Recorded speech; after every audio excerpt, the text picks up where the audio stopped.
Magandang araw sa inyong lahat.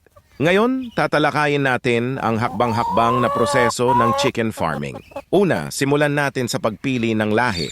Mahalaga ang tamang pagpili ng manok, depende sa layunin kung ito ay para sa itlog o karne. Ang mga lahing tulad ng Rhode Island Red ay mahusay para sa itlog, habang ang broilers ay kilala sa kanilang mabilis na paglaki. Pangalawa, kailangan natin ng tamang pasilidad. Siguraduhing may sapat na espasyo. Ang mga manok at ang kulungan ay malinis at ligtas mula sa mga predador.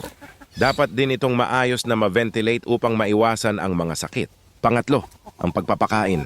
Magbigay ng balanseng pagkain na may tamang nutrisyon. Maaring gumamit ng commercial na feeds o maghanda ng natural na pagkain mula sa mga butil, gulay at protina. Pang-apat, regular na pagpapabakuna at pag-monitor sa kalusugan ng mga manok.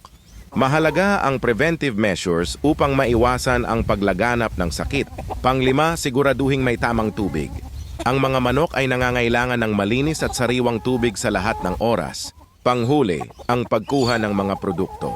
Sa mga manok na pangitlog, siguraduhing maayos ang pagkuha at pag-iimbak ng mga itlog. Para sa mga pangkarne, tiyakin na ang proseso ng pagpatay at pagproseso ay sumusunod sa mga tamang pamantayan. Sa pamamagitan ng mga hakbang na ito, makakamit natin ang matagumpay na chicken farming. Maraming salamat po!